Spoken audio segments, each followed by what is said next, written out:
بسم اللہ الرحمن الرحیم۔ السلام علیکم، ویلکم ٹو مائی چینل۔ امید کرتی ہوں آپ سب خیریت سے ہوں گے۔ تو آج کی میری اس ویڈیو میں آپ کو رمضان المبارک میں کلمہ توحید پڑھنے کی فضیلت بیان کروں گی۔ حضرت عبداللہ بن عمرو بن عاص رضی اللہ تعالیٰ عنہ کہتے ہیں کہ میں نے رسول اکرم صلی اللہ علیہ وآلہ وسلم کو فرماتے ہوئے سنا ہے کہ قیامت کے دن اللہ تعالیٰ سارے مخلوق کے سامنے میری امت کے ایک آدمی کو لائے گا اور اس کے سامنے گناہوں کے 99 رجسٹر رکھ دیے جائیں گے۔ ہر رجسٹر حد نگاہ تک پھیلا ہوگا۔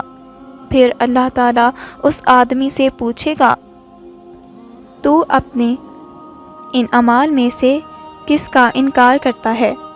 کیا نامہ اعمال تیار کرنے والے میرے کاتبوں نے تجھ پر ظلم تو نہیں کیا؟ وہ آدمی کہے گا، نہیں یا اللہ۔ پھر اللہ تعالیٰ ارشاد فرمائے گا، اچھا ٹھہرو، ہمارے پاس تمہاری ایک نیکی بھی ہے اور آج تم پر کوئی ظلم نہیں ہوگا۔ چنانچہ ایک کاغذ کا ٹکڑا لایا جائے جس میں اشہد ان لا الہ الا اللہ و اشہد ان محمدً عبدہ و رسولہ تحریر ہوگا، یعنی کہ کلمہ توحید تحریر ہوگا۔ اللہ تعالیٰ ارشاد فرمائے گا، نامہ اعمال وزن ہونے کی جگہ چلے جاؤ۔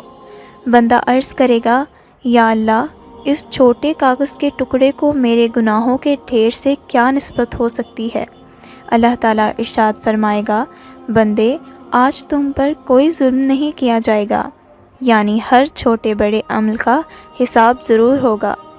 رسول اکرم صلی اللہ علیہ وآلہ وسلم نے ارشاد فرمایا، گناہوں کے ڈھیر ترازو کے ایک پلڑے میں اور کاغذ کا ٹکڑا دوسرے پلڑے میں رکھ دیا جائے گا۔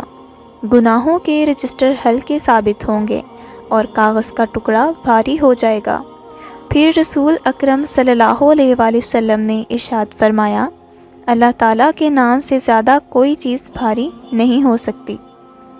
کلمہ توحید پڑھنے کا فائدہ یہ ہے کہ آخرت میں انسان کی نجات کا دار و مدار دو باتوں پر ہوگا، ایمان اور عمل صالحہ۔ لیکن ایمان اور عمل صالحہ دونوں میں ایمان کی اہمیت زیادہ ہے۔ اس ایمان کی بنیاد ہی کلمہ توحید پر ہے۔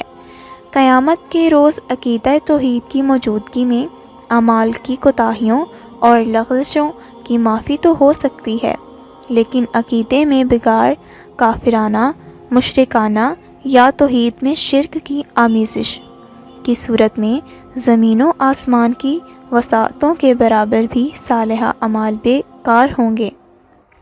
جیسا کہ خود اللہ تعالیٰ نے ارشاد فرمایا ہے، جن لوگوں نے کفر اختیار کیا اور کفر ہی کی حالت میں مرے، ان میں سے کوئی اگر اپنے آپ کو سزا سے بچانے کے لیے روئے، زمین بھر کر بھی سونا فدیہ میں دے تو اسے قبول نہ کیا جائے گا۔ ایسے لوگوں کے لیے دردناک عذاب ہے اور ایسے لوگوں کے لیے کوئی مددگار نہیں۔ جبکہ اگر انسان تقاضۂ نفس اور شیاطین کے بہکانے میں اور دنیا کے کاروبار میں لگ کر اور اپنی زندگی کے اصل مقصد سے غافل ہو کر گناہ پر گناہ کرتا ہے، لیکن اللہ تعالیٰ کی ذات میں کسی کو شریک نہیں ٹھہراتا ہے، تو ایسے انسان کے لیے اللہ تعالیٰ نے ارشاد فرمایا ہے، اللہ تعالیٰ کے یہاں شرک کی بخشش ہی نہیں، اس کے سوا اور سب کچھ معاف ہو سکتا ہے جسے وہ معاف کرنا چاہے۔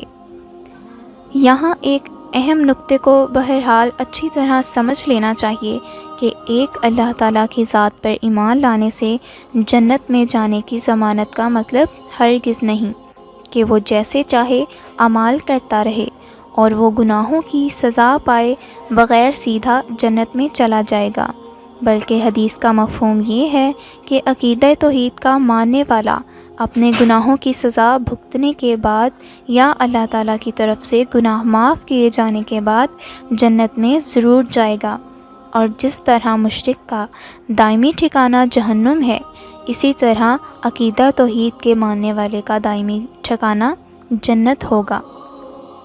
تو ناظرین، جیسے کہ آپ کو پتہ ہے کہ رمضان المبارک کا پہلا عشرہ گزرنے کو ہے، تو آپ نے ہر عبادت کے ساتھ ساتھ کلمہ توحید کا بھی ورد رکھنا ہے، جس کی فضیلت میں آپ کو بیان کر چکی ہوں کہ ایک چھوٹا سا کلمہ توحید سب گناہوں پر کتنا بھاری ہے۔ تو ناظرین، آج کے لیے بس اتنا ہی۔ امید کرتی ہوں آپ کو یہ میری ویڈیو ضرور پسند آئی ہوگی۔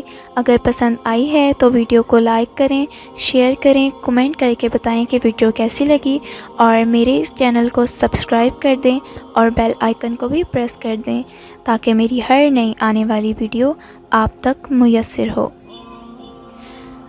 تو اگلی نئی ویڈیو کے ساتھ حاضر ہوں گی، تب تک کے لیے اللہ حافظ۔